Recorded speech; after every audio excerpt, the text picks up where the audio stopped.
ಇನ್ನು ಲೋಕಸಭಾ ಚುನಾವಣೆಗೆ ಸಂಬಂಧಪಟ್ಟ ಹಾಗೆ ದೋಸ್ತಿಗಳ ಮಧ್ಯೆ ಮಂಡ್ಯ ಹಾಸನ ಟಿಕೆಟ್ ಕಗ್ಗಂಟು ಜೋರಾಗಿ ನಡೀತಾ ಇದೆ. ಅಂದ್ರೆ ಜೆಡಿಎಸ್ ಬಿಜೆಪಿ ವಿಚಾರವಾಗಿ ಹೇಳ್ತಾ ಇರೋದು. ಹೀಗಾಗಿ ಇವತ್ತು ದೇವೇಗೌಡರ ನಿವಾಸದಲ್ಲಿ ಹೈ ವೋಲ್ಟೇಜ್ ಸಭೆ ನಡೀತು. ಇನ್ನು ಅತ್ತ ಬಿಜೆಪಿ ಕಾಂಗ್ರೆಸ್ನಲ್ಲೂ ಕೂಡ ಹಲವು ರಾಜಕೀಯ ಚಟುವಟಿಕೆಗಳು ನಡೀತಾ ಇದೆ.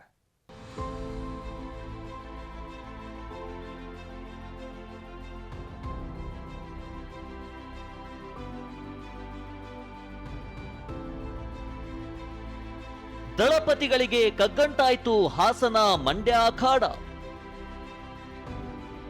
ಜೆಡಿಎಸ್ ಅಭ್ಯರ್ಥಿ ಸ್ಪರ್ಧೆಗೆ ಬಿಜೆಪಿ ನಾಯಕರ ತೀವ್ರ ವಿರೋಧ.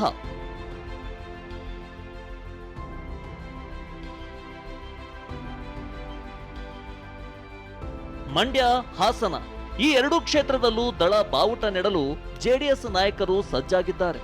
ಆದ್ರೆ ಈ ಎರಡೂ ಕ್ಷೇತ್ರಗಳ ದಳಪತಿಗಳಿಗೆ ತಲೆ ಬಿಸಿ ತಂದಿದೆ. ಯಾಕಂದ್ರೆ ಹಾಸನದಲ್ಲಿ ಪ್ರೀತಂ ಗೌಡ, ಮಂಡ್ಯದಲ್ಲಿ ಕೆಸಿ ನಾರಾಯಣಗೌಡ ಜೆಡಿಎಸ್ ಸ್ಪರ್ಧೆಗೆ ವಿರೋಧ ವ್ಯಕ್ತಪಡಿಸುತ್ತಿದ್ದಾರೆ. ಈ ಮಧ್ಯೆ ನಿಖಿಲ್ ಕುಮಾರಸ್ವಾಮಿ ಕೂಡ ಮಂಡ್ಯದಿಂದ ಸ್ಪರ್ಧಿಸೋಕೆ ನಿರಾಕರಿಸಿರೋದು ಜೆಡಿಎಸ್ಗೆ ತಲೆನೋವು ತಂದಿದೆ. ನಾನು ಯೂಟರ್ನ್ ನೋಡಿರ್ತಕ್ಕಂಥ ಗಿರಾಕಿ ಅಲ್ಲ.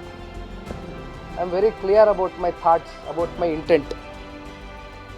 ನಾನು ಒಂದು ವರ್ಷದಿಂದ ನೀವು ಕೇಳಿದಾಗಲೂ ಒಂದೇ ಮಾತು ಹೇಳಿದೆ, ಮಂಡ್ಯ ಲೋಕಸಭಾ ಚುನಾವಣೆಗೆ ನಾನು ಆಕಾಂಕ್ಷಿ ಅಲ್ಲ ಅಂತಕ್ಕಂಥದ್ದು. ಪವರ್ ಸೆಂಟರ್ ಆಯ್ತು ಎಚ್.ಡಿ. ದೇವೇಗೌಡರ ನಿವಾಸ. ನಿಖಿಲ್ ಕುಮಾರಸ್ವಾಮಿ ನಿರಾಕರಿಸಿದ್ರಿಂದ ಮಂಡ್ಯ ಟಿಕೆಟ್ ಕಗ್ಗಂಟನ್ನ ಬಿಡಿಸಲು ಎಚ್.ಡಿ. ದೇವೇಗೌಡರ ನಿವಾಸದಲ್ಲಿ ಸಭೆ ನಡೆಯಿತು. ಮಂಡ್ಯ ಜಿಲ್ಲಾ ಜೆಡಿಎಸ್ ನಾಯಕರು ಭಾಗಿಯಾಗಿದ್ರು. ನಿಖಿಲ್ ಅವರ ಮನವೊಲಿಸುವಂತೆ ಸಭೆಯಲ್ಲಿ ಒತ್ತಾಯ ಕೇಳಿ ಬಂದಿದೆ. ಇನ್ನು ಈ ಬಗ್ಗೆ ಮಾತನಾಡಿದ ನಿಖಿಲ್, ವರಿಷ್ಠರು ಏನ್ ತೀರ್ಮಾನ ಮಾಡ್ತಾರೋ ನೋಡೋಣ ಅಂತ ಹೇಳಿದ್ರು. ದೇವೇಗೌಡರು ಸಾಹೇಬ್ರಿಗಿರ್ಬೋದು, ಮಾನ್ಯ ಕುಮಾರಣ್ಣ ಅವ್ರಿಗಿರ್ಬೋದು, ನನಗಿರ್ಬೋದು, ಮೂರು ಜನಗಳಿಗೆ ಇವತ್ತು ನಮ್ಮ ಪಕ್ಷದ ಎಲ್ಲ ಕ್ಯಾಂಡಿಡೇಟ್ಸ್ಗಳು ನಿಲ್ಲಬೇಕು ಅಂತಕ್ಕಂಥ ಒಂದು ಮಾತನ್ನ ಇವತ್ತೇನು ತಿಳಿಸಿದ್ದಾರೆ. ಇದು ವರಿಷ್ಠರ ಒಂದು ಗಮನಕ್ಕೆ ಬಂದಿರತಕ್ಕಂಥದ್ದು. ಬಹುಶಃ ಮುಂದಿನ ದಿನಗಳಲ್ಲಿ ಪಕ್ಷ ಒಂದು ತೀರ್ಮಾನ ತಗೊಳ್ತದೆ ಈ ವಿಚಾರ. ಮೊದಲು ಸೀಟ್ ಹಂಚಿಕೆ ವಿಚಾರ ಆಗ್ಲಿ, ಆಮೇಲೆ ಕೂತ್ ಚರ್ಚೆ ಮಾಡೋಣ. ಸಭೆ ಬಳಿಕ ಸುದ್ದಿಗೋಷ್ಠಿ ನಡೆಸಿ ಮಾತನಾಡಿದ ಎಚ್.ಡಿ. ದೇವೇಗೌಡರು, ನಾವು ಎನ್ಡಿಎ ಭಾಗ ಆಗಿರೋದ್ರಿಂದ ಎಲ್ಲರ ತೀರ್ಮಾನ ತೆಗೆದುಕೊಂಡು ನಿರ್ಧಾರ ಮಾಡ್ತೇವೆ ಅಂತ ಹೇಳಿದ್ರು. ಈಗ ಎನ್ಡಿಎ ಜೊತೆ ಇರೋದ್ರಿಂದ ನಮ್ಮ ಅಭಿಪ್ರಾಯನ ಎನ್ಡಿಎ ಅಂದರೆ ಈ ರಾಷ್ಟ್ರದ ಪ್ರಧಾನಮಂತ್ರಿಗಳು, ಗೃಹ ಮಂತ್ರಿಗಳು, ನಡ್ಡಾ ಅವರು, ಅವರ ಪಕ್ಷದ ಅಧ್ಯಕ್ಷ, ಅವರ ಗಮನಕ್ಕೂ ತರ್ತೇವೆ. ಅಂತಿಮವಾಗಿ ಕುಮಾರಸ್ವಾಮಿ ಅವರು, ಶಾ ಅವರು, ಪ್ರಧಾನಮಂತ್ರಿಗಳು ಒಂದು ತೀರ್ಮಾನ ಮಾಡ್ತಾರೆ. ಕಾಂಗ್ರೆಸ್ ಅಭ್ಯರ್ಥಿ ಪರ ಎಸ್.ಟಿ. ಸೋಮಶೇಖರ್ ಕ್ಯಾಂಪೇನ್.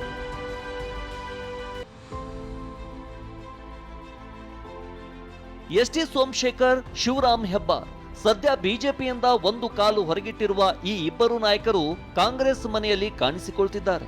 ನಿನ್ನೆ ತಮ್ಮ ಶಾಸಕರ ಕಚೇರಿಯಲ್ಲಿ ಬೆಂಗಳೂರು ಶಿಕ್ಷಕರ ಕ್ಷೇತ್ರದ ಕಾಂಗ್ರೆಸ್ ಅಭ್ಯರ್ಥಿ ಪುಟ್ಟಣ್ಣ ಪರವಾಗಿ ಬಿಜೆಪಿ ಶಾಸಕ ಎಸ್.ಟಿ. ಸೋಮಶೇಖರ್ ಪ್ರಚಾರ ಮಾಡಿದ್ರು. ತಮ್ಮದೇ ವಿರುದ್ಧ ಅಪಪ್ರಚಾರ ಮಾಡಿದ್ದ ರಂಗನಾಥ್ ಪರ ತಾವು ಕ್ಯಾಂಪೇನ್ ಮಾಡಬೇಕಾ ಅಂತ ಸೋಮಶೇಖರ್ ಸಿಟ್ಟಾಗಿದ್ದಾರೆ.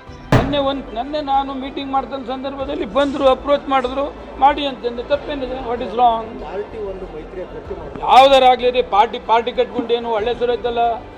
ಇವು 24x ಸುಳ್ಳು ಅಪಪ್ರಚಾರ ಮಾಡಿ, ಡ್ಯಾಮೇಜ್ ಮಾಡಿ, ಎಲ್ಲ ಮಾಡಿ, ತೇಜೋವಧೆ ಮಾಡಿದನಿಗೆ ಕ್ಯಾನ್ವಾಸ್ ಮಾಡ್ಬೇಕಾ? ನಾವು ಸ್ವಾಭಿಮಾನ ಇಲ್ವ ನಮಗೆ? ಲೋಕಸಭೆಗೆ ಪ್ರಿಯಾಂಕಾ, ರಾಜ್ಯಸಭೆ ಅಖಾಡಕ್ಕೆ ಸೋನಿಯಾ.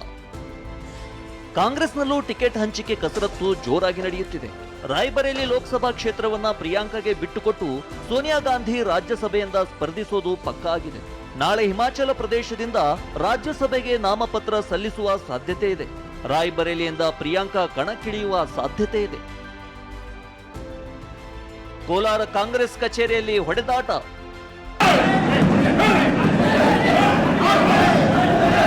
ಲೋಕಸಭಾ ಚುನಾವಣೆ ಹೊತ್ತಲ್ಲಿ ಕೋಲಾರದಲ್ಲಿ ಫ್ಲೆಕ್ಸ್ ವಿಚಾರಕ್ಕೆ ಮಾರಾಮಾರಿ ನಡೆದಿದೆ.